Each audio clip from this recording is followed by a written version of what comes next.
Today we're going to look at the Convince Me from lesson 1-4, where there are two students, Ellie and Anthony, and they're having a disagreement about whether or not you get two of the same numbers when you round these three numbers or three of the same numbers.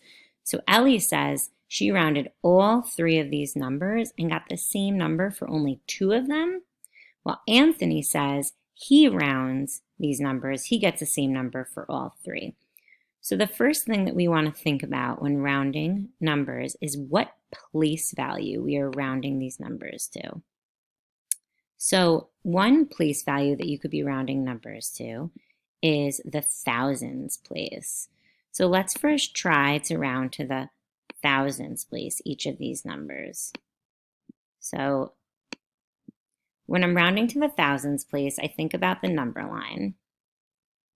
And on my number line, it starts at 1,000. It starts at 1,000. That's going to be my low end. And the high end of my number line is going to be 2,000. And I know that halfway between 1 and 2,000 is 1,500.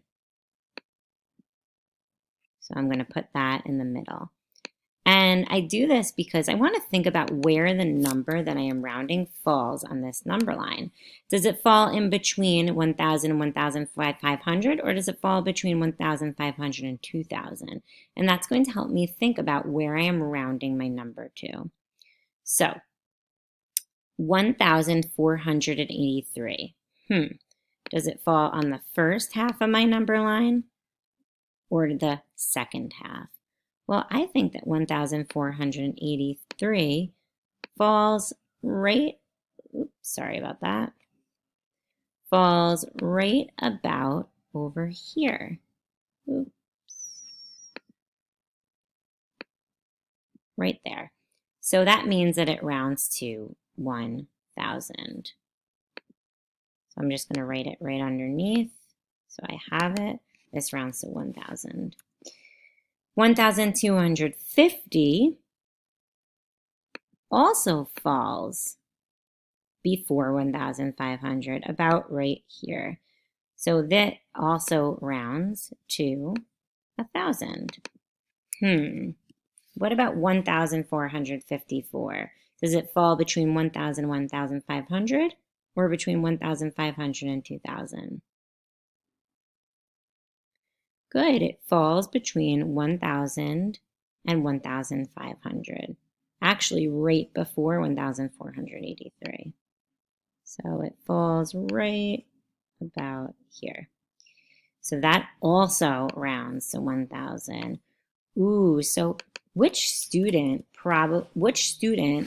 rounded to the nearest thousands place? Anthony rounded to the nearest thousands place because Anthony said that all three of the numbers go to the same number when he rounds. So Ellie must have not rounded to the thousands place. What do we think she rounded for if only two of them became the same? Well, let's draw another number line. And let's try to round to the nearest 100.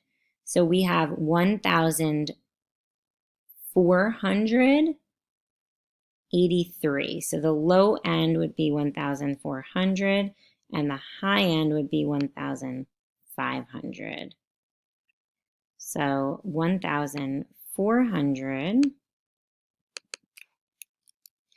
and 1,500. And we know that in between 1,400 and 1,500 is a halfway point. And that halfway point is 1,450, because that's halfway between 100. So 1,483, does it fall between 1,400 or 1,000 and 1,450, or between 1,450 and 1,500? Yeah, it falls between 1,450 and 1,500. So that means that 1,483 rounded to the nearest hundred rounds to 1,500.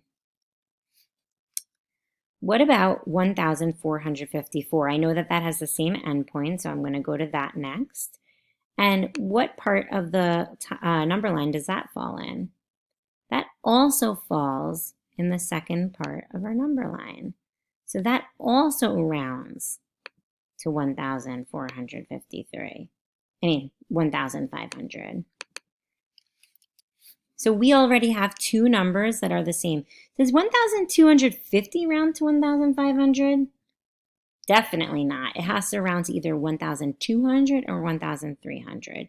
So they are actually both correct. It's just that they rounded to different place values. So I think the lesson here is that we want to make sure that when we are rounding,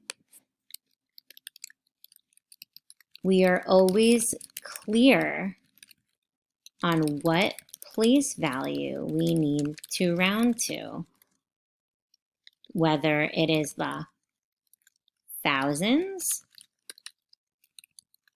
hundreds, or tens place. Okay, so keep this in mind when you're doing your rounding work in this topic. Good job, guys.